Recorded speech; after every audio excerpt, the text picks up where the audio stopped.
Então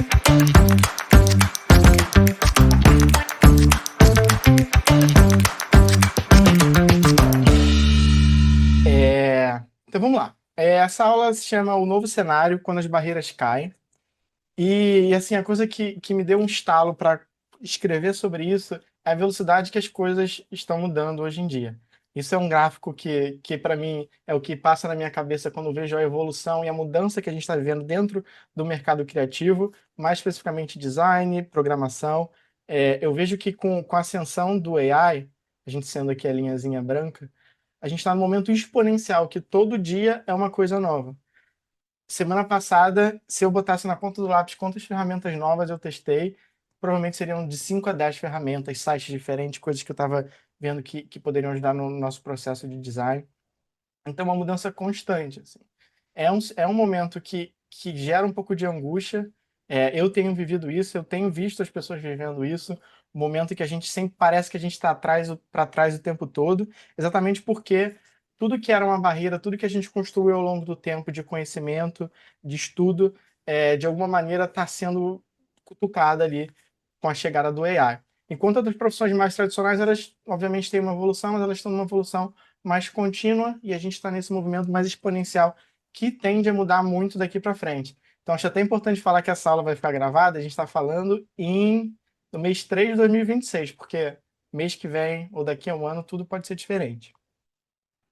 Então, para hoje, o que é que eu programei para a gente falar? A gente vai falar desse novo cenário.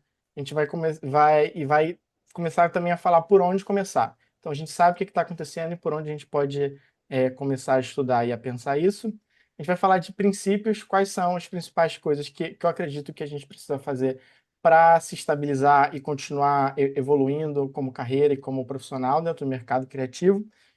Portfólio, depois a gente vai discutir um pouco das IAs, né? Eu acho que é uma coisa que eu não preciso falar para ninguém, acredito que todo mundo, de alguma maneira ou outra, já interagiu com isso, mas olhar para a IA agora com uma visão um pouco diferente, né? A IA que a gente estava acostumado a deixar de GPT, escrever resposta, entregar o que a gente pedia, já está no passado.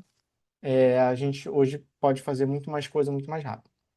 A gente vai falar um pouco do curso também. E no final eu vou abrir para pergunta, que pode ser relacionada ao curso ou pode ser perguntas em geral sobre qualquer coisa. Então vou tentar deixar um tempinho para a gente falar disso. Beleza? Bem, eu sou o Lucas, eu sou designer de formação. Hoje em dia é um pouco misturado o que eu faço, principalmente pela posição que eu estou dentro da agência que eu trabalho. A gente faz um pouco de tudo, então vai desde design gráfico, direção de arte, é, vídeo, fotografia, é uma mistura de várias coisas. Que me animam muito, né? Porque eu acho que dá uma liberdade de criar muito grande, mas ao mesmo tempo vai tirando um pouco desse peso da palavra designer e ela vai se dissolvendo um pouco. Eu já trabalhei com uma galera, né? Isso são alguns projetos que a gente já fez lá no estúdio. E eu queria mostrar 30 segundinhos aqui do meu trabalho, para quem não conhece, só para dar uma olhada no tipo de coisa que eu já fiz. Vou dar um play aqui, 30 segundinhos só.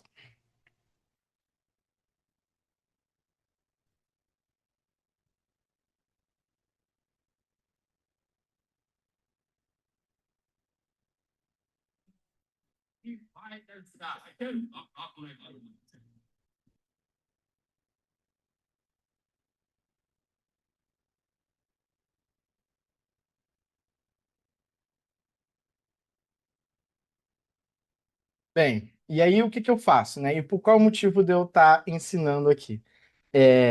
Para mim, eu acho que o mais importante da profissão criativa é o fazer. Eu acho que independente do momento que você esteja na sua carreira, ou se você está começando agora, é um designer júnior ou um diretor de arte júnior, fazer é muito importante. E se você está fazendo, já tem um cargo mais sênior ou está fazendo direção, também é muito importante continuar fazendo e nunca parar. De 3 anos para cá, eu comecei a ver que ensinar era uma coisa que ajudava muito no meu fazer, que é o momento que eu consigo botar no papel tudo que eu faço, botar meus processos, escrever o que é importante e quase que organizar de uma maneira mais didática o que passa na minha cabeça. E isso está sendo um exercício muito bom para mim ensinar. Lá no estúdio, eu também faço um projeto de mentoria com os designers que estão começando agora no estúdio. Então, eu acompanho a carreira de algumas pessoas. E tem uma outra coisa que eu adoro fazer também, e eu faço o tempo todo, que é aprender. Eu tenho uma listinha de coisas que eu tô para aprender, entre elas AI, fotografia. Então, acho que é muito bom para você se manter ativo e continuar respirando criatividade. É importante você ficar aprendendo o tempo todo, né? Eu trabalho na Walsh, que é um estúdio de branding e de propaganda que é de lá de Nova York. Eu já trabalho nesse estúdio há 7 anos. Eu basicamente comecei junto com eles, então 2, 3 meses depois que o estúdio abriu, eu estava trabalhando. E tem sido uma experiência muito legal, assim, porque me permite trabalhar com clientes que eu não teria acesso aqui no Brasil.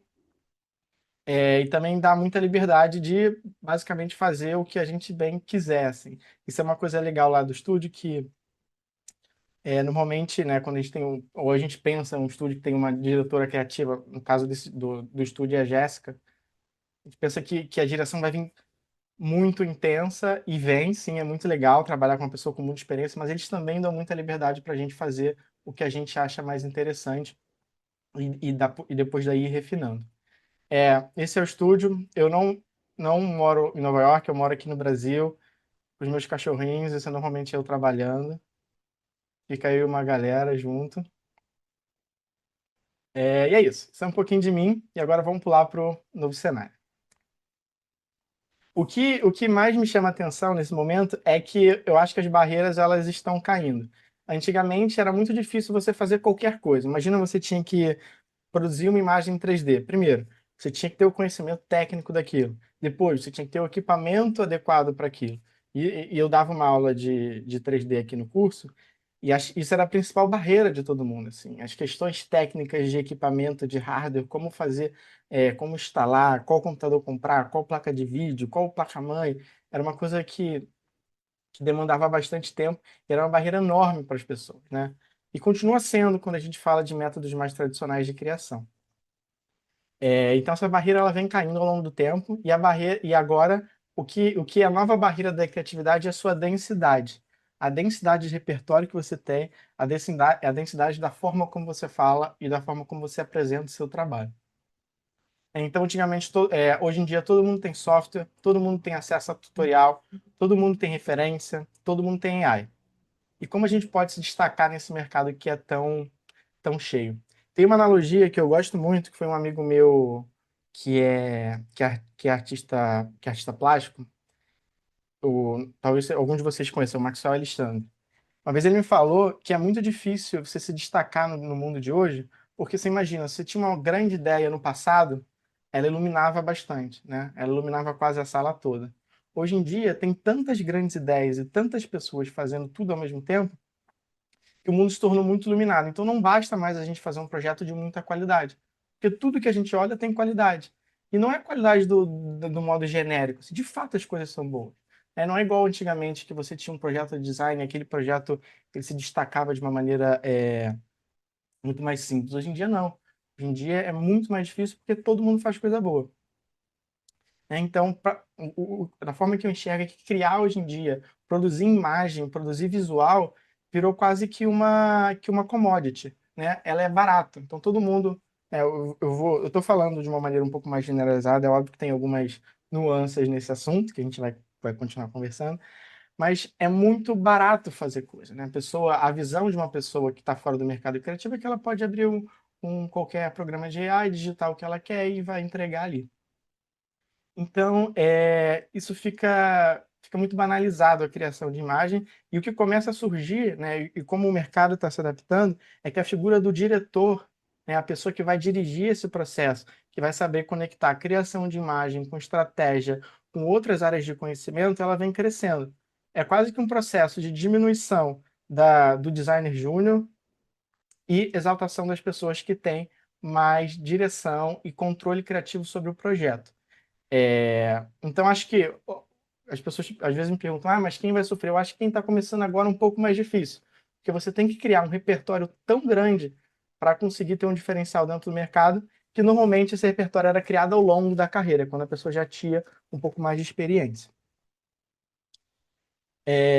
Bem, foi o que eu falei. Então, se tudo é muito rico, tudo é muito bonito, tudo é muito lindo, tudo se torna barato, né? Então, nada mais salta os nossos olhos, porque a gente já viu de tudo. Então, trouxe aqui um print screen de alguns estúdios que eu admiro muito. O primeiro é Porto Rocha, o segundo acho que é Coto, e um do nosso portfólio.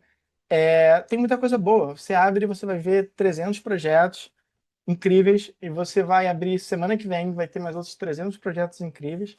Por um lado é muito legal, tem muita coisa boa para a gente ver, mas por outro lado vai dando essa ansiedade, essa angústia dentro da gente de parecer que a gente está ficando para trás. Então, resumindo o que eu disse, hoje em dia, ter qualidade no trabalho não é mais uma questão, ela é a base, é o mínimo que é esperado de todo mundo. Disrupção também é o esperado. Hoje em dia, né, depois que a gente viu essa mudança, principalmente no mercado de tecnologia, com vários aplicativos que foram quebrando várias indústrias, vários mercados, a gente teve Uber, teve Airbnb, disrupção já é o esperado do mercado, né? Não existe mais uma grande ideia que muda nada. E beleza já é o padrão. Tudo é muito bonito. Então, o que realmente está sendo testado não é a nossa capacidade de gerar essas imagens, de criar esse conteúdo, mas sim de ter uma visão e como a gente pode sustentar essas ideias. E, de alguma maneira, ter mais responsabilidade criativa. Isso eu acho que é uma coisa inerente à figura de quem está dirigindo um projeto, que é você tem que assumir a responsabilidade sobre o que você está falando. Você tem que ter propriedade para falar daquele assunto, para você passar para você passar confiança sobre o que você fala para as pessoas que estão na mesma sala que você. E isso, obviamente, continua sendo profundamente humano, né? Eu acho muito difícil que essas escolhas elas possam ser substituídas por um AI. Então, alguns grandes princípios que eu fui observando ao longo do tempo em relação a como o AI está interagindo com o nosso mercado hoje em dia. A primeira delas, que eu acho que é a mais falsa de todas, que era a coisa que eu assumia no começo do AI, que eu achei que o AI ia dar mais tempo para a gente fazer outras coisas, coisas que eram humanas. Inclusive, eu cheguei, né, 2 anos atrás, eu cheguei a escrever sobre isso, como a gente ia ter mais tempo, né? Essa visão romântica que o AI ia trazer humanidade para o que a gente faz, e na verdade é o oposto, assim.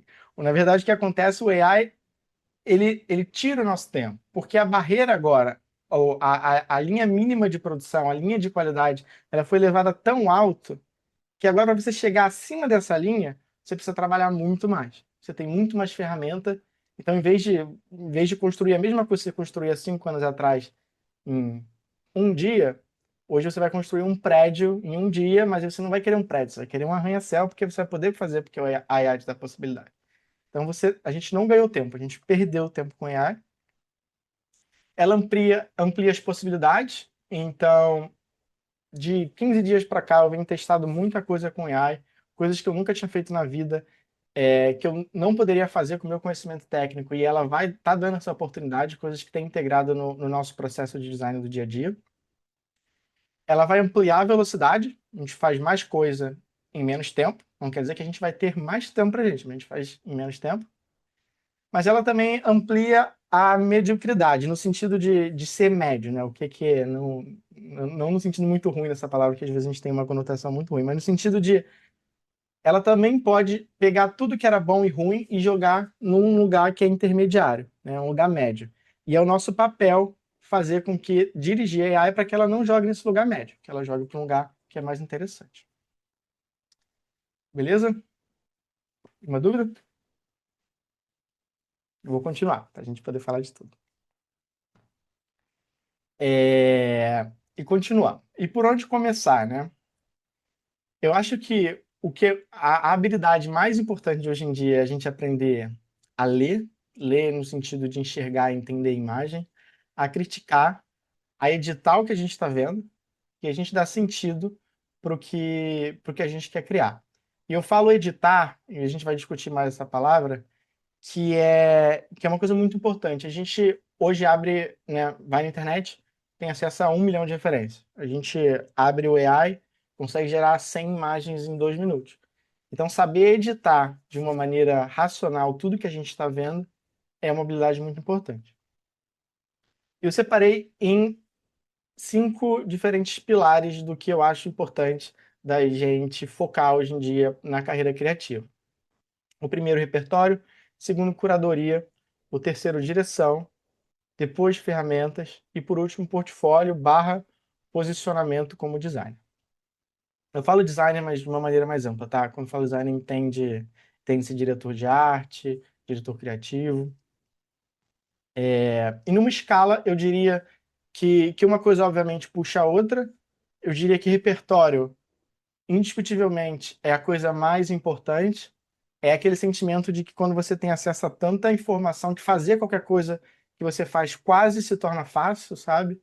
É um sentimento que às vezes as pessoas olham e falam, nossa, mas você fez isso em 5 minutos, exatamente. A ideia é fazer em 5 minutos. A ideia é não gastar o dia inteiro fazendo uma coisa que você começou a fazer no começo da carreira. A ideia agora é fazer em 5 minutos, porque você aprendeu a fazer em 5 minutos e está tudo bem. Isso é uma construção e é o que dá valor à sua profissão. Segundo passo, curadoria. A gente já discutiu um pouco como fazer a curadoria e selecionar o que a gente está vendo. Por último, não por último, mas logo depois, direção, direcionamento disso tudo, e a ferramenta vem por último, como de fato a coisa que a gente vai usar para executar isso tudo. E paralelo a isso, a gente tem o portfólio. Então vamos passar uma por uma. Bem, o que é repertório, né? Repertório não é só você pegar referência e criar um board no Pinterest, né? Repertório ele vai muito além disso, é uma construção que acontece ao longo da sua vida toda, né? Repertório tem a ver com o lugar onde você nasceu, tem a ver com a sua história de vida, tem a ver com as experiências que você já viveu. Mas isso é uma coisa que a gente não escolhe, né? A gente não tem a oportunidade de, muitas das vezes, escolher todas essas coisas, porque elas são inerentes ao lugar que a gente nasceu, ao como a gente foi criado. Então, nem sempre todo mundo vai ter acesso ao mesmo repertório que outras pessoas. O que a gente pode fazer é começar a exercitar de maneira mais ativa esse repertório. Ou seja, né, obviamente eu poderia falar, vai na livraria, compra um monte de livro de design, vai coletando referências, juntando, fazendo sua própria biblioteca. Isso é ótimo, isso é maravilhoso. Conheço muita gente que faz isso. A gente sabe que hoje em dia a realidade da maioria das pessoas é que a gente está sentado na frente de um computador, trabalhando 8 horas por dia, às vezes 12, às vezes 14. A gente tem que ser rápido e a gente tem que ficar inspirado o tempo todo. Então, o que eu tento propor é que a gente torne o nosso tempo de ócio, nosso tempo que a gente está no Instagram, na rede social, um exercício mais constante de criação de repertório. Então, quando a gente vê uma coisa, a gente não só curte ou salva ali. A gente salva, mas põe dentro de uma pasta com um sistema organizado de pensamento. Então, essa pasta tá, tem a categoria design, dentro da categoria design eu tenho motion, e aqui eu tenho estilo A, B e C de motion, e vai organizando essas diferenças para você, mais do que salvar uma coisa que você gostou, para você começar a ter uma biblioteca de onde olhar quando você tiver uma demanda. Então, repertório é o que vai te ajudar a sair do óbvio, né? Porque você vai começar a enxergar e ter uma visão mais ampla do que é possível ser feito. Ele amplia sua capacidade de comparação. Então, quando você tem acesso e já viu muita coisa boa, você começa a saber o que que é bom e o que que é ruim. Transforma o seu gosto em argumento. Uma dificuldade que eu tinha muito grande quando eu comecei a estudar design, quando estava na faculdade, é que eu não conseguia passar para as pessoas. Às vezes eu falo, não, mas isso aqui é melhor. As pessoas, não, mas eu prefiro dessa maneira. Eu não conseguia explicar por que que isso era melhor. Eu comecei a entender que às vezes tinha só a ver com o meu gosto. Então, quando a gente consegue transformar gosto em argumento, isso é o que convence e vende projeto. Porque no final das contas, quando um cliente chega para a gente, ele está buscando a nossa opinião. Ele está buscando o que a gente, o que ele não conseguia fazer dentro da empresa dele ou o que ele não poderia fazer, que é a nossa opinião, que é a nossa, que também é o nosso gosto, mas de uma maneira que a gente consiga argumentar de maneira clara e racional para ele por que que aquilo funciona. E também te ajuda a identificar o que é linguagem e o que é só tendência. Tem um projeto que eu acho muito legal, que é um projeto que chama Bacan, que é de um designer que é partner da Pentagram, que é um estúdio de Nova York também. E tem um trechinho de um vídeo que eu acho muito interessante a forma como ele conseguiu linkar esse projeto que vocês estão vendo aqui, que é um projeto para um restaurante italiano, que tem essa composição um pouco mais mais solta das letras, dessas sobreposições, desse contraste grande entre forma e contraforma, e da onde ele trouxe isso, né? Isso eu achei muito interessante, a forma como ele vai exercitando e criando o repertório dele, ele fala nesse vídeo curtinho. Então vou dar play para vocês. O vídeo está em inglês, depois eu vou para quem não conseguiu entender, eu vou dar uma passada e a gente vai falar sobre isso. Mas o vídeo tem 1 minutinho, vou dar um play aqui. All these great Italian restaurants coming up. And they were there in the middle, and there were before all of them, but they also wanted to say, we are truly Italian and we're bacano. Bacano, meaning like a good bacano. Yeah, it was like, it's about having fun and being good, like at a table where everyone's voices. To me, that starts pointing to what are things that can tell, like immediately visually, they can give you a clue that you're in Italy. Well, there's a few moments in history that you can bring in, but one of them is this, the Pero. And so when thinking about what... Então, só dando uma pausa aqui, explicando o que ele falou. Então, ele queria trazer esse sentimento de que é ser italiano, né, desse sentimento que ele chama de bacan, e ele trouxe uma referência, porque ele já tinha acesso a esse repertório, ele já tinha visto em algum momento desse livro, que trazia algumas figuras do futurismo feito na Itália. Opa. What is something that is quintessentially kind of Italian? There's sort of this playfulness of the futurist movement, which is devoid of any politics, really, to a certain degree, but plays a lot with a certain type of typography and a certain type of image handling, which is a little bit more reduced. So what I did is I just redrew, and I drew my own interpretation of this genre of typography, of geometric sans, very bold. Yeah. And then with my team, we developed a system of animations and illustrations that would connect this. I feel really fortunate to have a lot of these books, and I spend a lot of care researching and understanding. Enfim, então, olha como ele pegou uma referência que estava praticamente esquecida dentro de um livro, né? Nem todo mundo tinha acesso, não era uma coisa que também estava facilmente disponível.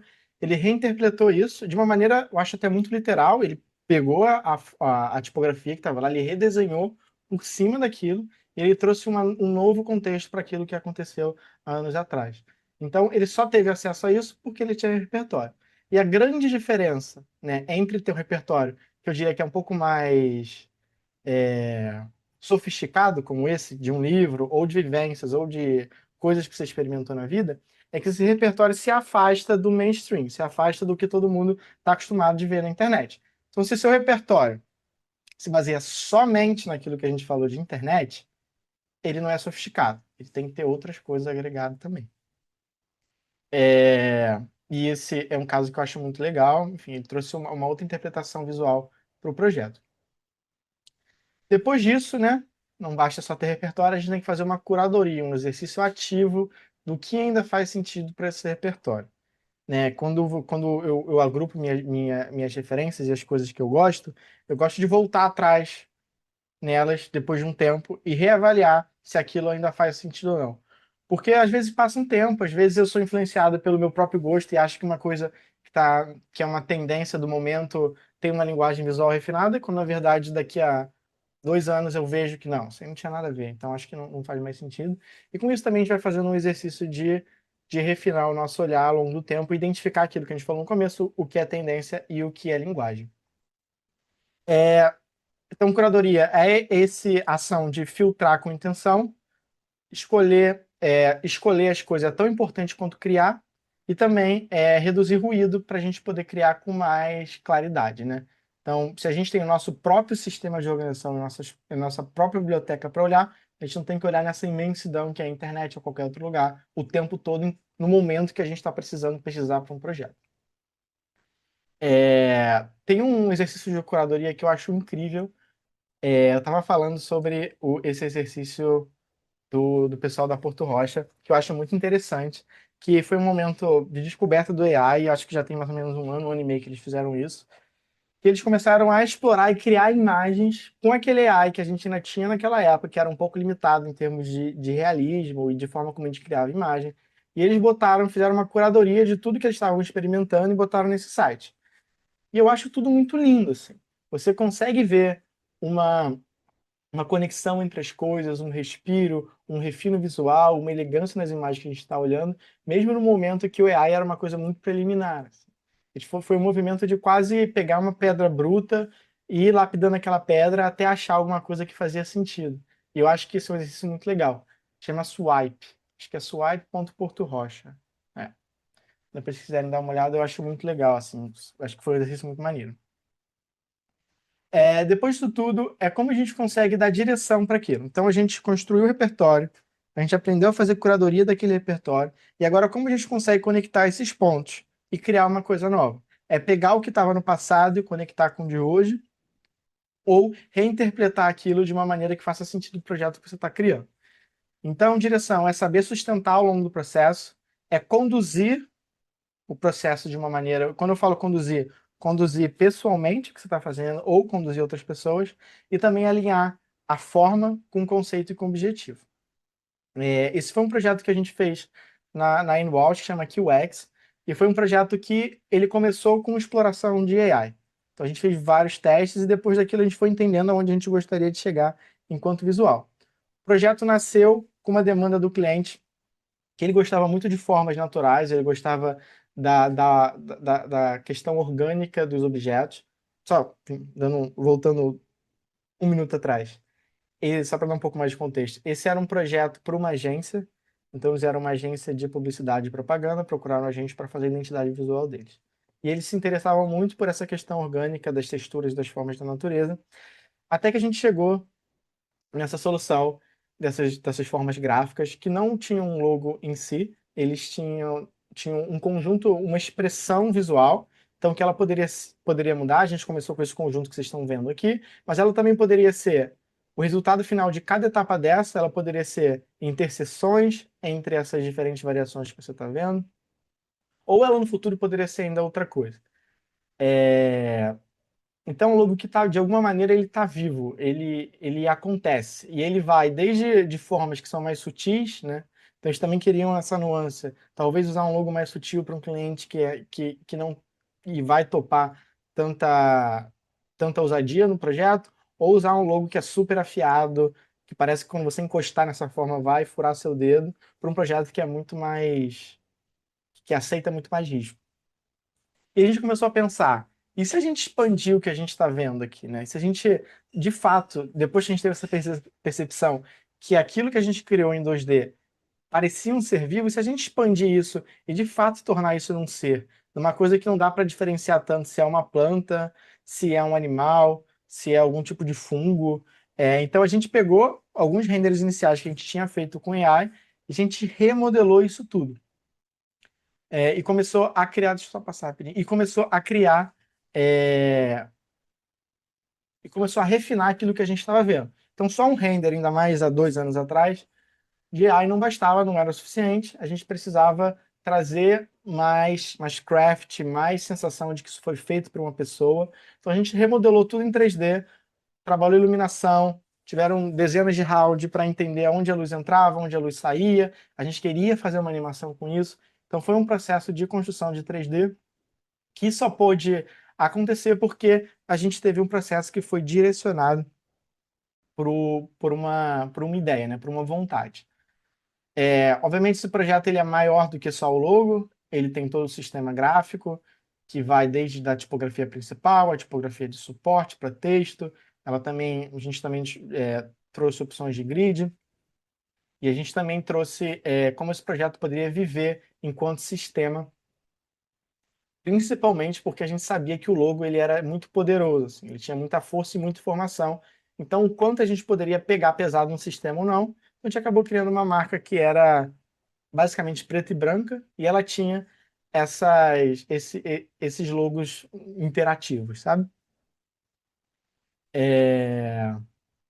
Foi um processo bem legal. Depois disso tudo, vem outra ferramenta, que eu acho que é o menos importante, mas é o que hoje em dia tá causando ansiedade na gente para aprender as coisas. Então, ferramenta, elas mudam o tempo todo. A ferramenta pode facilitar o que você está fazendo. E E você não pode depender só daquela ferramenta, sabe? Porque daqui a um tempo tudo aquilo pode mudar. Então, eu não acho que hoje em dia vale a pena a gente se virar um especialista numa ferramenta específica como, sei lá, Illustrator ou qualquer outra, porque as coisas vão mudar. Ou até mesmo em AI, não acho que vale a pena a gente gastar um grande tempo indo muito a fundo numa coisa só. Acho muito melhor a gente explorar várias coisas. E aí, e de ferramenta eu acho curioso, porque mudou muito ao longo desses últimos 2 anos, né? Quando eu sentava para trabalhar, o que normalmente eu abria era o Illustrator, que eu mexia ali com as minhas formas vetoriais, fazia trabalho gráfico, fazia layout, fazia composição, e Photoshop ali para fazer ajuste de imagem, e também, no meu caso, Cinema 4D, que eu sempre trabalhei com 3D, e 3D sempre foi uma coisa importante no meu trabalho. E eu percebi que de uma hora para outra, sem que eu notasse, essa, esse, essa, essas ferramentas que eu usava, elas viraram essas daqui. E eu nem notei que isso aconteceu. Eu comecei a me ver escrevendo muito mais do que fazendo as coisas, no sentido de pensando, elaborando, usando ferramentas de AI para criar estratégia. Comecei a me ver, enquanto fazendo direção de arte, usando muito mais ferramentas generativas de imagem, como o Nano Banana, ou generativas de vídeo, como o Kling. Então, essa stack de ferramentas foi mudando ao longo do tempo. E, por fim, uma coisa muito importante é o nosso portfólio. E o portfólio eu acho que é um assunto que as pessoas já ouviram. Nossa, já me perguntaram muito também o que que era um portfólio legal para trabalhar numa agência fora do país, assim. Eu acho que, em geral, eu tenho algumas dicas que tornam esse processo um pouco mais simples. Assim. Eu sei que é um processo longo, também é um processo que causa ansiedade na gente quanto criativo, de escolher, de revisar, organizar tudo que a gente já fez. Mas como eu gosto de entender esse processo, é que ele é um processo de autoconhecimento, assim, é um processo editorial de todo o seu trabalho. Então, seu portfólio não é só um depósito de tudo que você já fez, ele também é uma curadoria. Então, sim, principalmente para quem está começando, às vezes a gente tem uma discrepância grande entre qualidade de trabalho. Às vezes a gente fez um trabalho muito legal, às vezes a gente tem outro trabalho que não é tão legal. Então, às vezes, é mais legal botar só o trabalho que você está muito orgulhoso do que aquele trabalho que você não está muito orgulhoso e começar, ao longo do tempo, se posicionando dentro do mercado. Então, esse exercício do que entra, do que sai, e nos projetos em si, tem uma coisa de ritmo e respiro que a gente vai conversar também. Nada de PDF ou link de Figma. Isso é uma coisa que eu já fiz muita seleção de novos designs lá para a Walsh. Já devo ter feito isso umas 20, 30 vezes nesses anos. E o problema que a gente enfrenta é que a agenda do estúdio é muito corrida. Normalmente a gente não tem tempo para sentar e avaliar os portfólios como eu acho que os portfólios deveriam ser avaliados, porque, enfim, todo mundo gastou muito tempo, deu muito carinho, né, muito trabalho em cima daquilo. Então, de modo geral, os portfólios, e eu falo da agência que eu trabalho, e eu acho que isso acontece, tenho quase certeza que acontece em todos os lugares. Em geral, as pessoas não têm tempo. E dependendo do lugar que você está aplicando, esse lugar vai receber muitas aplicações. Então, já cheguei a abrir um momento que a gente estava aplicando que tinham 500 e-mails com 500 portfólios para ver. Se eu gastar 1 minuto para ver cada portfólio, eu vou gastar dias. Então não complica a coisa. Então não manda PDF, porque PDF você tem que baixar, você tem que abrir. O Acrobat para abrir é lento. Então uma pessoa normalmente pode até abrir, mas já vai perder alguns pontos. E também evita de mandar link do Figma. Hoje tem tanta ferramenta, principalmente com AI agora, para criar um site de maneira simples, que eu acho que vale a pena mandar um link, e o link funciona de maneira muito mais ágil. Então, essa regra de 10 segundos. Então, o seu portfólio, a pessoa tem que entender seu trabalho em 10 segundos. Se ela gostar, eu acho que ela vai entrar e ela vai avaliar com um pouco mais de cuidado e carinho. Mas se em 10 segundos aquilo você já bateu o olho e para quem está com o olhar afiado já consegue entender isso, vai passar para o próximo. Infelizmente é um processo um pouco chato, assim, mas é um dos caminhos para você conseguir trabalhar em agência, tanto no Brasil quanto fora do Brasil. E aí eu tenho duas maneiras que eu gosto de pensar portfólio. Se você tem pouco projeto ou se você está começando agora, eu acho que vale a pena fazer um portfólio que tenha muita personalidade. Porque nesse caso, o próprio portfólio em si, ele vira um projeto. Então, independente do que está ali dentro, quem bateu o olho no portfólio fala, nossa, que negócio legal. É, isso é uma coisa que eu escrevi há um tempo atrás, eu escrevi lá em 2017, foi o meu processo dos meus portfólios, que eu sempre gostei muito de desenhar portfólio e sempre gostei de pensar sobre isso. Então, lá em 2017, eu escrevi esse, esse artigo, que ele falava das diferentes etapas das coisas que eu tinha feito. Eu não achava que nessa época eu tinha um conjunto de trabalhos que me destacava muito. Eu tinha coisas que eu tinha feito na faculdade, tinha alguns trabalhos iniciais que eu tinha feito, já tinha começado a trabalhar no mercado, mas eu não tinha projetos que eu pudesse compartilhar. Então eu falei, eu não tinha, né, só deixando muito claro, eu não tinha essa claridade do que eu estou falando agora nessa época, mas eu acho que de alguma maneira foi muito, essa estratégia funcionou para mim na época, que foi começar a desenhar portfólios que por si só já eram uma peça gráfica. Então eu fiz esse daqui, que era tudo interativo, eu passava o mouse, tinha essa brincadeira com as letras.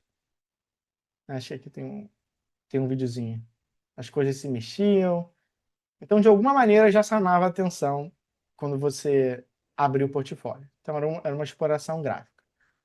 Logo depois, eu comecei a testar outras coisas, e aí deu essa louca do azul. Falei, vou botar tudo azul, e vou fazer duas abas, uma aba fixa na lateral, uma que scrolla aqui do lado.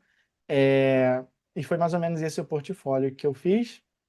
Depois eu comecei a achar que tava muito azul, que azul parecia que tudo que eu fazia era super colorido e não me representava muito. Aí eu falei, vou fazer uma versão dessa um pouco mais refinada. E aí eu passei para esse portfólio daqui que carregava um pouco daquele portfólio anterior, mas ele era um pouco mais sóbrio, assim. Ele tinha pretos e brancos, ele tinha, em vez do azul, estava usando preto, usando a tipografia de uma maneira um pouco mais inteligente também. E foi esse portfólio que me deu o meu primeiro emprego. Eu comecei trabalhando, né? Já fazia projeto de freela e projeto de estágio, né? Mas meu primeiro emprego, assim, formal, foi quando eu comecei a trabalhar na Work Co. E esse foi o projeto que eu apresentei. Não, o projeto, foi o portfólio que enviei. E depois eu vi que teve uma discussão, assim, se eles contratavam ou não, porque eu não fazia muito do que eles faziam, né? Não tinha projeto digital aqui praticamente, era projeto gráfico, projeto de livro que eu fiz na faculdade. Só que eles gostaram muito da forma como eu mostrei um portfólio. Então, o portfólio fez eu ganhar a minha primeira oportunidade, né? Enfim, aí aqui depois eu posso mandar para vocês, tem um pouco desse processo todo. E aí vem para o outro tipo de portfólio, que é o portfólio quando você já tem uma certa experiência no mercado, quando você já conseguiu construir. Vocês me ouvem bem? Só para garantir que está tudo certo. Beleza, obrigado. Só mudar para cá. Beleza. Então, voltando aqui, como se você já tem uma experiência um pouco maior, e já tem projetos que você se orgulhe e que são projetos que você acha que tem um impacto legal, eu acho que é muito melhor você simplificar seu portfólio e falar e deixar com que os trabalhos falem por si só. Então, são imagens grandes, com layout, obviamente, não é para fazer qualquer coisa, mas é para fazer um layout mais bem resolvido, né?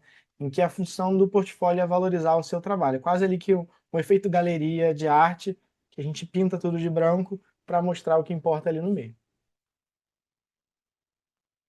E isso mostra uma certa confiança. Quando eu normalmente abro um portfólio, que eu vejo que ele é muito simples e tem dois ou três ou quatro projetos com imagem interessante, para mim isso mostra uma certa maturidade, assim, quando eu estou avaliando portfólio.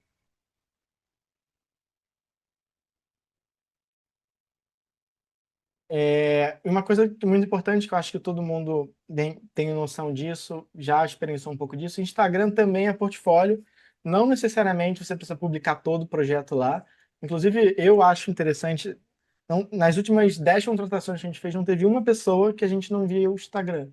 Eu acho que o Instagram é quase esse exercício diário que a pessoa tem de curadoria, que você consegue avaliar um pouco melhor não só o trabalho de projeto dele, mas também como o que ele entende como imagem, como ele consegue organizar as imagens da vida, do dia a dia, se ele tem um pensamento, se tem um olhar bom. Eu acho que o Instagram ajuda a comunicar isso. O que é um saco que torna de novo esse processo de da gente parecer que está trabalhando o tempo todo, mas infelizmente é a forma como as coisas se organizam hoje em dia. Beleza? E aí, eu queria falar de mais uma coisa sobre portfólio, que são os cases em si, né? Eu acho que, obviamente, acho que vai ter algumas nuances de novo nisso que a gente vai falar. Eu vou falar muito mais sobre a perspectiva do tipo de projeto que eu faço, que é projeto de branding, direção de arte, mas tem uma outra categoria de projeto digital que talvez demande uma outra coisa que eu não vou falar agora. Mas para esse tipo de projeto, eu acho que quando a gente está pensando num projeto, a gente tem que pensar em como as pessoas vão experienciar esse momento de dar scroll no nosso projeto. O projeto ele precisa ter ritmo. Então, quando você começa, eu trouxe alguns exemplos aqui para a gente passar. Esse exemplo é um projeto de uma embalagem de sorvete que a gente fez lá no Walsh. Quando o projeto ele obviamente teve várias aplicações, a gente teve a embalagem em si, mas também tiveram outras coisas gráficas. Se eu botasse uma sequência de imagens só da embalagem, que era o produto principal desse projeto, ele ficaria monótono, ficaria cansativo. Então você precisa criar um ritmo de altos e baixos com diferentes estilos enquanto você está scrollando e mostrando o seu projeto. Então aqui a gente começa com uma imagem realista, e a gente passa para uma imagem que tem um pouco mais de branco, e a gente passa para uma exibição mais gráfica do projeto com as ilustrações. Depois a gente traz um senso de realidade para trazer profundidade para esse projeto, para mostrar que ele existiu fora do papel, que ele também existiu no mundo. A gente passa para uma outra coisa gráfica, que é pesada. Repara, no fundo tem muita tipografia, visualmente isso é pesado. Depois a gente desce para uma parte que tem mais leve. Então é quase que uma música. Você imagina que uma música tivesse um tom só. Ficaria um barulho ensurdecedor, tipo, o tempo todo. Enquanto uma música que tem altos e baixos, ela é mais suave, mais gostosa de ser vista. Isso ajuda de uma maneira absurda na forma como você percebe o seu projeto. Então, às vezes, a qualidade da imagem individual ela nem é tão interessante, mas o conjunto e a forma como você praticamente fez um projeto editorial do que você está vendo é como se você estivesse abrindo uma revista. Acho que revista, principalmente as revistas de moda, fazem isso muito bem. Você tem é gostoso passar de uma página para outra. Ela tem um certo equilíbrio no conjunto que você está vendo. E acho que tem que acontecer o mesmo com o portfólio. Trouxe um outro projeto aqui, que esse projeto chama Grau, da Porto Rocha, que também usa a mesma técnica de misturar diferentes mídias e momentos e intensidades visuais. Então, eles começam com um vídeo que não acho que tenha a ver com o projeto, acho que é um vídeo da marca, que só te ajuda a se imergir na marca. E, de novo, tirar do computador, mostrar a realidade para aquilo. E aí começa o mesmo exercício que a gente estava falando. A gente vai desde de coisas mais realistas para coisas gráficas, e a gente tem esse equilíbrio e essa movimenta esse ritmo que eu acho que é gostoso de você ver. E eu acho que e eles fazem isso muito bem, assim. Acho que vale super a pena ficar de olho nos projetos da Porto Rocha, que eles são muito bons nisso. E obviamente os projetos são incríveis também.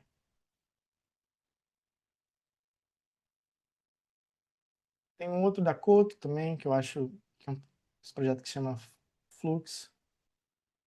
De novo, é a mesma coisa que a gente estava discutindo. Momentos de excesso, momentos de respiro, mídias diferentes, coisas que ajudam a só dar o clima, o mood, não necessariamente é uma peça ou um produto que você criou. Como, por exemplo, isso daqui. Eu tenho certeza absoluta que eles não estava no escopo deles fazer um pingente de diamante.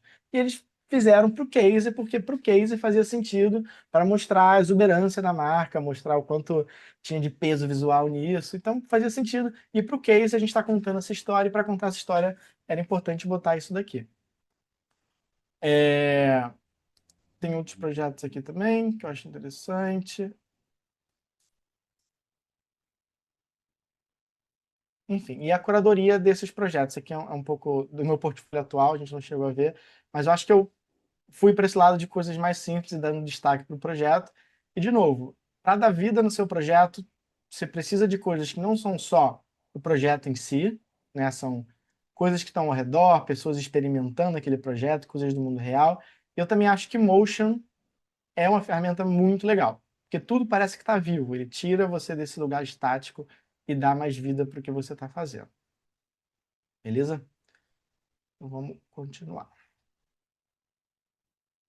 E agora eu queria dar um panorama das IAs, né? O que que de IA a gente está usando, o que que de IA faz sentido.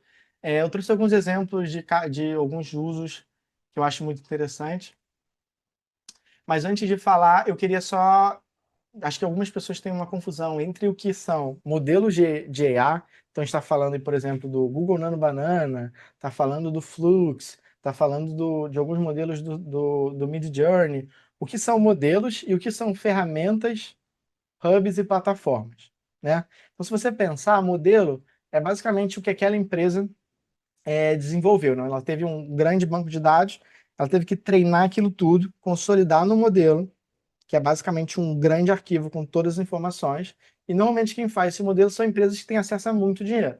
Então, Google, a Meta, a ByteDance, que é a dona do TikTok, enfim, normalmente precisa de muito dinheiro para treinar isso tudo. E tem as ferramentas que são os hubs que permitem com que a gente use essas ferramentas.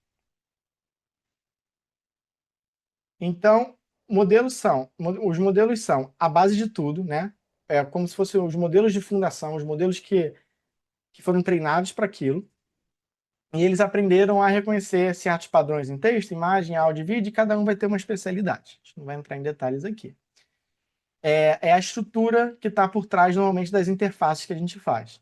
Está por trás das interfaces com que a gente trabalha. Quando a gente. E existe uma certa dúvida, às vezes as pessoas falam, esse eu fiz no CREA, esse eu fiz no Flora, esse eu fiz no FreePik. Quando, na verdade, todos usam os mesmos modelos. A única diferença é que tem interfaces diferentes. Então, modelos são, por exemplo, ChatGPT, Gemini, o Claude, o Seedance, que foram feitos, normalmente, treinados com orçamentos bilionários por essas empresas. E aí, a gente não vai entrar nas questões de copyright, nem de direito autoral, porque eu acho que isso é um buraco muito mais embaixo, que eu acho que demanda muita discussão, mas essas empresas treinaram esses modelos. E as ferramentas são outras empresas que.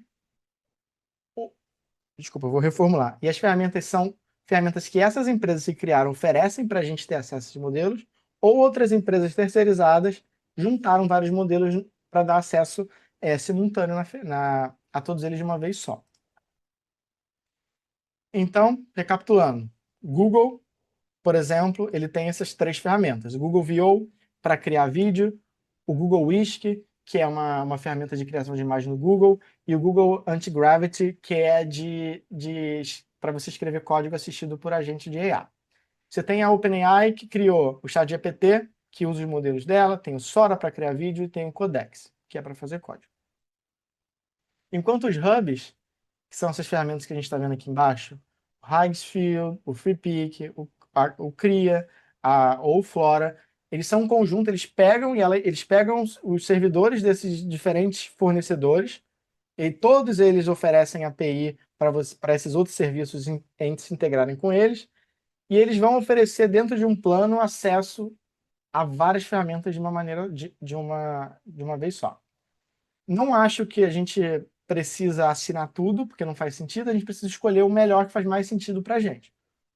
Já adianto que todos são muito parecidos, tá? Todos têm qualidades e acessos quase semelhantes. Obviamente tem uma exceção ou outra, e para mim o que muda é o valor. E aí eu acho que entra uma questão. E isso talvez seja uma barreira de entrada para algumas pessoas, ou dependendo do momento da carreira. Você precisa pagar uma assinatura de AI. Porque fazer AI consome energia. Né? Você fazer o processamento de uma imagem, de um vídeo ou de um texto, alguém está tendo que pagar essa conta. E o que esses serviços fazem? Cobram uma assinatura para você. Não tem como fugir. Eu acho, existem outras ferramentas para você rodar localmente no seu computador, mas aí você vai precisar ter um computador muito, muito caro também. Não sei se vale a pena. E eu acho que é uma questão que a gente não tem o que fazer, a gente precisa ter uma assinatura dessa para ter acesso a essas ferramentas e é um custo do nosso trabalho. Assim como um dentista tem que comprar suplementos, ferramentas, assim como o motorista tem que abastecer o carro, a gente tem que pagar essa ferramenta e tem que ser custo do nosso trabalho. E aí, como a gente vai diluir isso com o cliente, cada um faz de uma maneira, mas é importante, a gente precisa ter. Você não precisa dos planos mais premiums, mas você pode, enfim, você precisa ter acesso a isso. Beleza?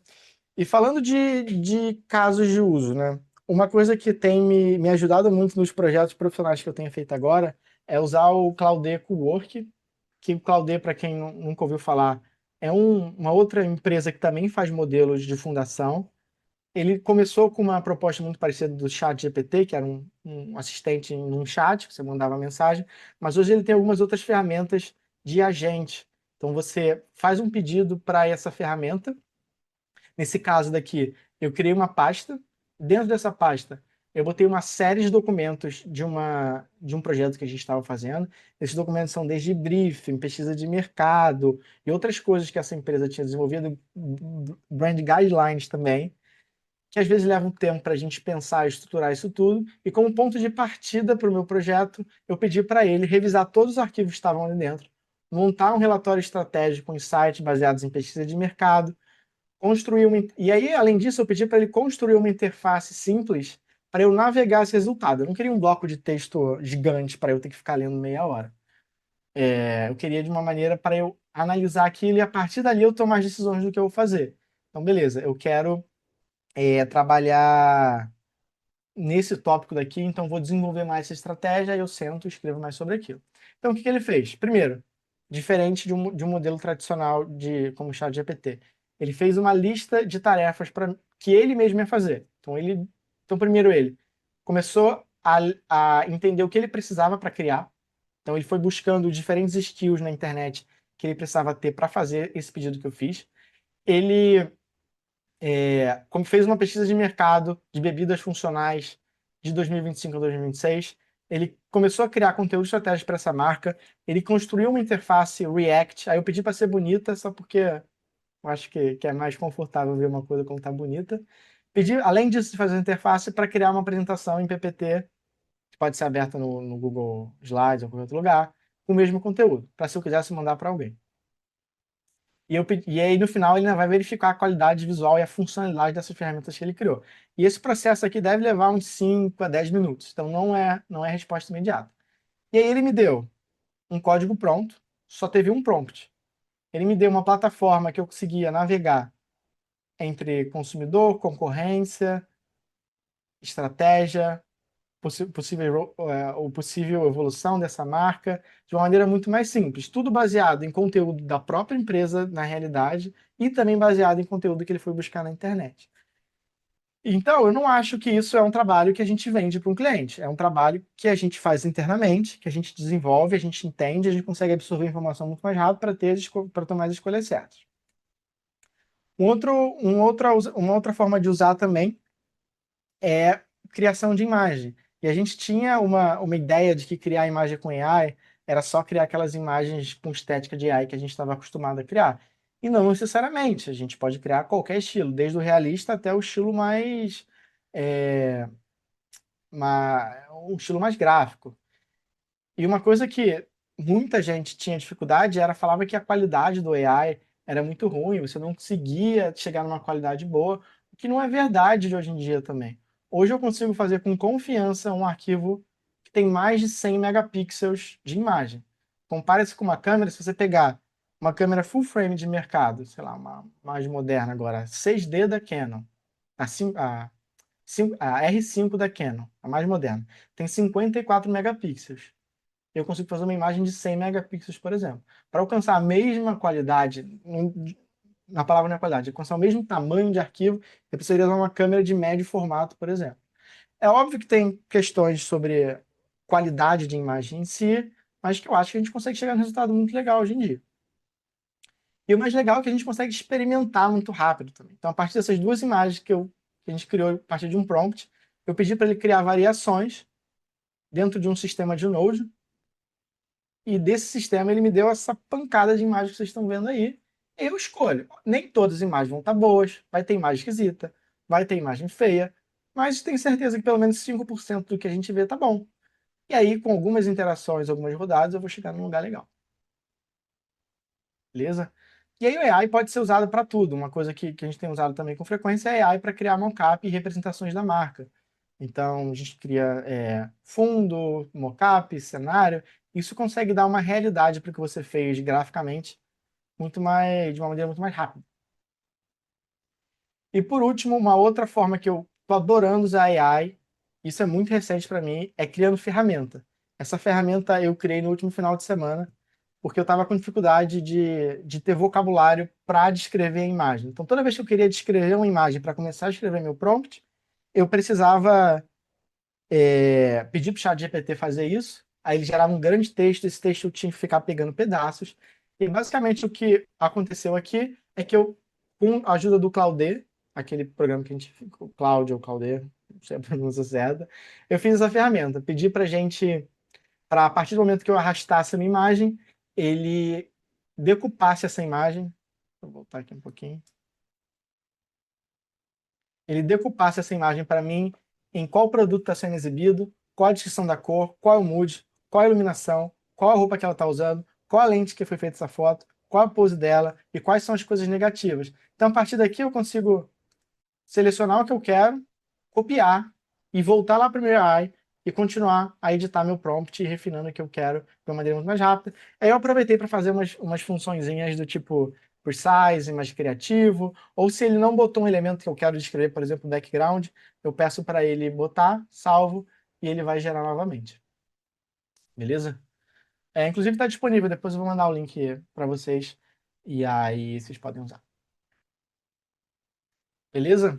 E agora, sei que já está chegando o nosso horário, não vou me estender muito. Vou falar rapidamente aqui do que a gente espera para o curso. Então, o curso é tudo isso de AI e também muito fundamento. A gente vai ter algumas sessões robustas que a gente vai falar de recursos visuais, tipografia, composição e cor, que não vão tocar necessariamente em AI, são fundamentos básicos de design. Eu pensei nisso como se eu estivesse dando mentoria para uma pessoa lá da empresa, como se eu estivesse ensinando uma pessoa que está começando agora tudo que eu acho que precisa aprender. Vai ser dividido em 6 aulas, que vão passar desde esse alfabeto visual que eu te falei, de tipografia, do fundamento, a gente vai falar de processo criativo, a gente vai entrar numa outra área muito legal também, que é a apresentação e discurso. Eu acho muito importante para a gente se posicionar como um profissional de verdade no mercado, de aprender a se comportar dentro de uma sala de reunião, né, como a gente se comporta numa reunião online. Eu acho isso tudo muito importante e, de fato, somam pontos para você não tem, na verdade, não tenho dúvida que isso um pontos para você evoluir de uma maneira mais rápida a sua carreira. E no final vai ter uma oficina que a gente vai apresentar os trabalhos. E o meu objetivo maior, assim, e isso é um objetivo pessoal que eu quero que aconteça, que saia desse curso projetos que a gente tem orgulho de botar no portfólio. Então a gente vai trabalhar junto para fazer isso acontecer. Beleza? Então, no final, eu quero que a gente aprenda a fazer mais coisas em menos tempo, a gente aprenda a criar repertório, aprender a criticar, a fazer ponte entre as coisas, apresentar melhor, ser menos estressado e ter peças para o nosso portfólio. É isso, galera. Obrigado. Quem não me segue, Luscas no Instagram, esse é meu site também, luscas.com. E eu vou abrir para pergunta agora. Eu sei que já bateu o horário, mas quem puder ficar mais um tempinho aí, tiver alguma pergunta, alguma coisa, fica à vontade, tá bom? Obrigado aí, galera. Deixa eu tirar aqui a tela.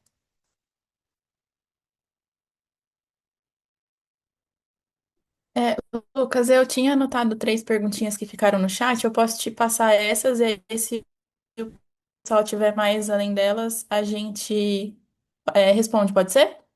Vamos fazer isso, claro. Pode ser sim. A primeira é se o site de portfólio da própria Adobe é uma boa opção. Não sei dizer, não conheço. Se for um link direto que você consegue entrar sem baixar alguma coisa, provavelmente é bom, sim.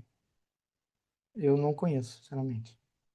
A próxima pergunta é que a pessoa não entendeu qual a diferença de um link do Figma para um link de site, se é em relação ao profissionalismo que você estava dizendo.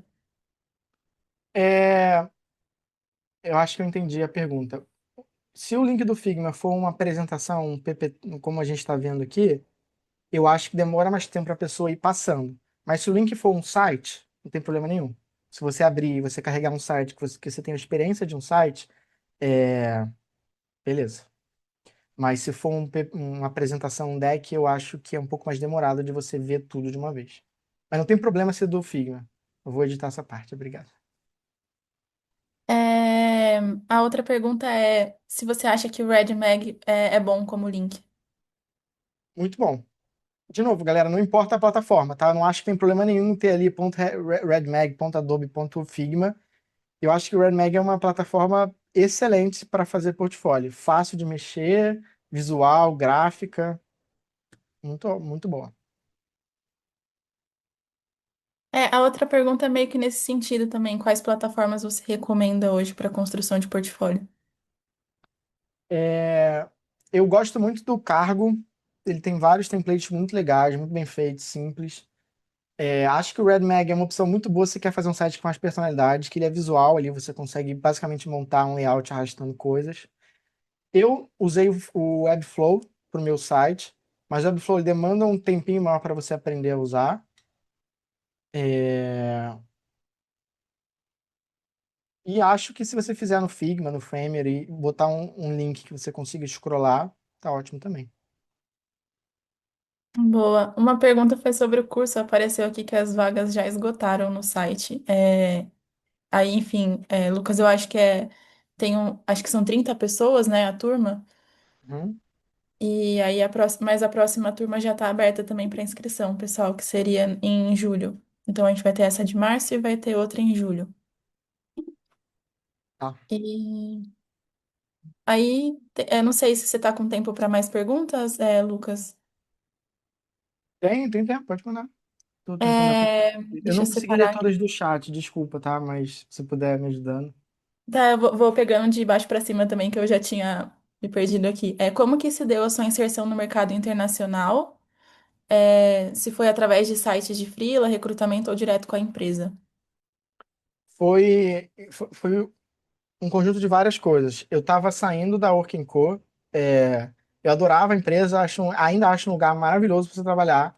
Só que eu estava achando que eu estava fazendo uma coisa só, estava fazendo só digital. Eu queria fazer mais coisas. Aí eu falei, vou sair da Working Co, vou fazer vídeo. Era o que eu, na época, me deu na cabeça que eu queria fazer vídeo, eu já estava fazendo alguma coisa. E aí, nesse momento que eu saí, alguns amigos que já tinham contato, já trabalhavam em outros lugares, souberam, falaram, Lucas, tem essa vaga aberta da Walsh. Eu estava com o portfólio preparado, assim, uma coisa que eu mantenho como exercício até hoje em dia. Saiu um projeto, eu subo no meu portfólio. Então, o portfólio estava pronto, eu falei assim, não custa nada, vou mandar. E rolou. E assim, o que acontece muito no mercado internacional, que eu tenho percebido, é que dificilmente, principalmente para quem não está morando na cidade em que a empresa está, é que eles contratam por período. Então, eu fui contratado para trabalhar uma semana. E aí, meu trabalho né, rendeu naquela semana. E aí, depois, meu contrato mudou para um mês. Depois, meu contrato mudou para 3 meses. Depois, meu contrato mudou para 6. Né? E a gente vai aumentando o tempo desses contratos. Então, eu acho que ter uma certa flexibilidade nesse momento, você está buscando trabalho fora do país é importante, porque às vezes pode dar certo, ou às vezes pode não dar certo. Você pode ficar uma semana, 2 semanas e seu contrato não ser renovado. Às vezes não é nem porque você não entregou a qualidade, é porque às vezes a empresa precisava por um período só. Isso é uma maneira que tem acontecido no mercado de testar as pessoas. Então, contrata por período curto, vamos ver até onde essa pessoa consegue chegar, e a gente vai ajustando depois. Boa. Agora uma dúvida sobre o curso. A pessoa quer saber, a Caterine quer saber como que vai ser o módulo de IA, qual vai ser a abordagem, e para você explicar um pouquinho melhor o que as pessoas podem esperar desse módulo, assim, como vai funcionar. Então, a ideia é que o curso ele tem dois extremos. Eu acho que essa aula é um pouco disso também. Tem um extremo super teórico e conceitual que eu gosto de ir muito a fundo e entender assim a razão quase que filosófica do que por que as coisas existem, por que a gente faz. E tem um extremamente prático. Eu não gosto de ficar nesse meio termo de não explicar muito bem ou não ir muito a fundo nas coisas. Então a parte de EA vai ser muito prática. A gente vai abrir a ferramenta, que nesse caso a gente vai usar o FreePic, tem acesso a vários modelos, e lá a gente vai fazer tudo que a gente precisa fazer para a geração de imagem. Então vai ser criar imagem, criar vídeo, é, criar direção de arte, e a gente vai discutir outras possibilidades do IA também. O IA a gente não traz tanto para a parte gráfica, porque eu ainda não acredito que tem não entrega uma qualidade significativa, assim, quando você pensa em fazer um logo, fazer um sistema iconográfico, eu não acho que entrega com qualidade que demanda, então por isso a gente vai também tratar no módulo anterior da coisa como fundamentos base do design. Boa, tem uma aqui que é: com a evolução das ferramentas de IA e a dificuldade de entrada de profissionais júnior, qual a sua dica para essa galera que quer entrar no mercado de design?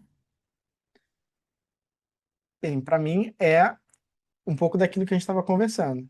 Acho que você tem que saber muito bem falar do que você tá fazendo e saber usar muito bem a ferramenta. Eu acho que uma agência vai esperar de um profissional que está começando agora é que ele seja fluente nesse mercado de IA, né?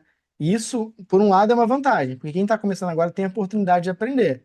Os caras já estão há 20 anos no mercado, 15 anos no mercado, ninguém sabe mexer com IA. Se você vem com um entendimento de IA que vai além do que a gente costuma ver no Instagram, que é fazer uma ou duas imagens, tem um entendimento um pouco mais avançado, eu acho que isso te destaca no mercado.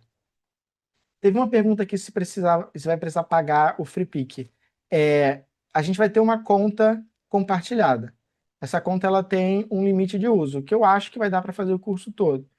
Mas é uma conta que vai estar todo mundo, assim. Então você vai poder usar essa conta, mas se você tiver também é bom. Mas não necessariamente precisa. Lucas, tem uma pergunta aqui, falando se o portfólio precisa ser direcionado com projetos alinhados à linguagem e ao tipo de trabalho da agência, ou se pode ser mais generalista, da agência ou estúdio, né?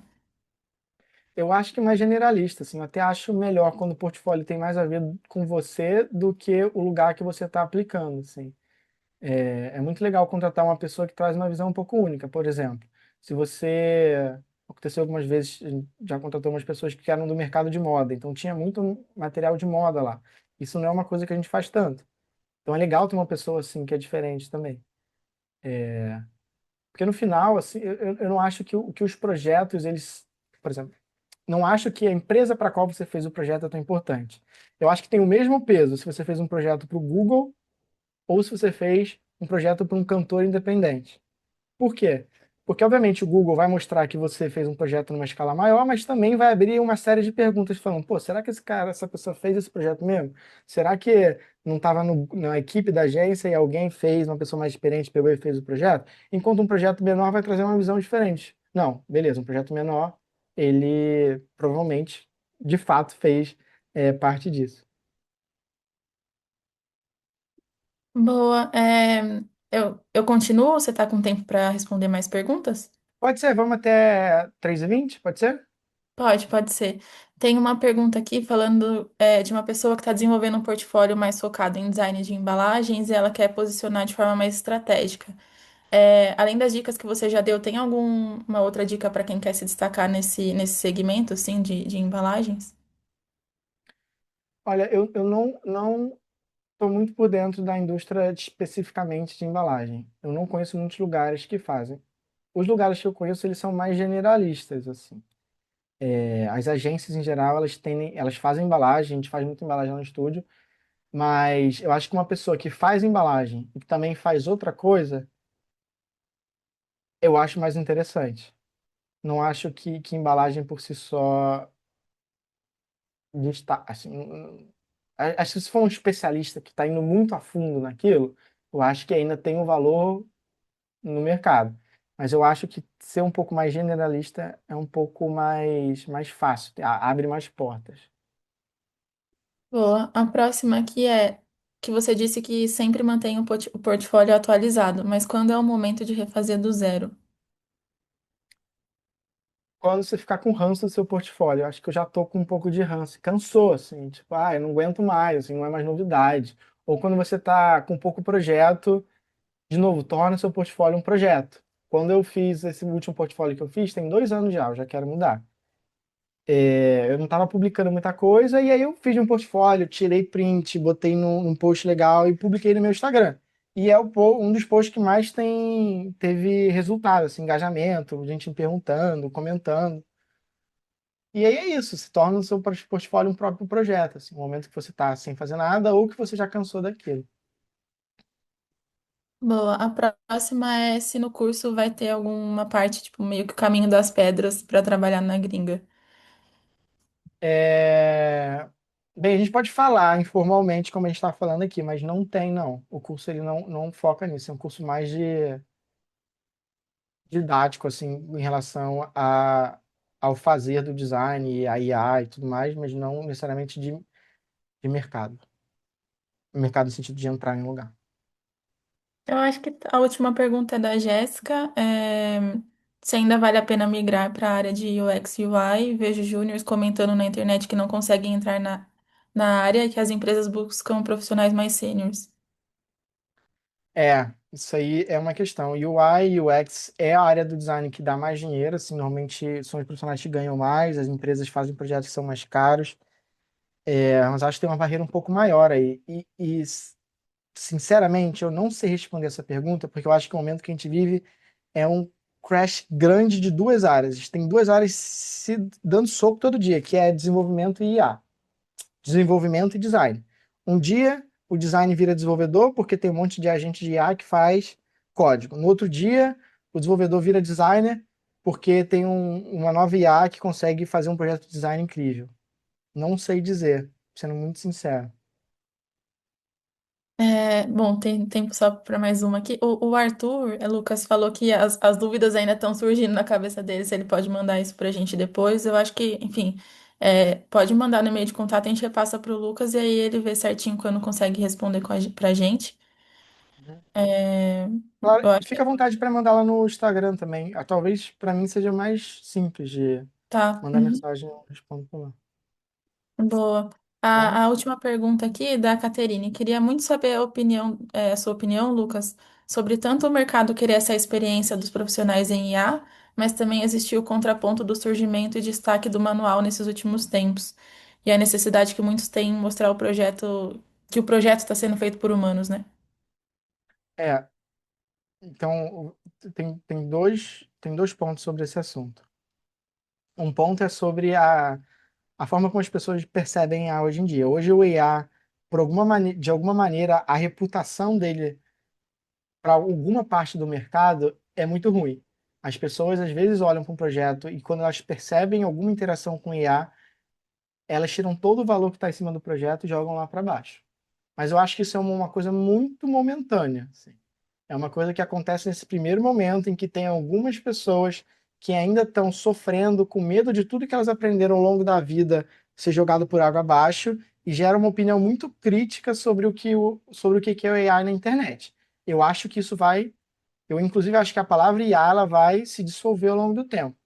Ela não vai existir mais, ela vai ser ferramenta, assim como um dia trabalhar com computador foi uma grande questão, hoje em dia todo mundo usa.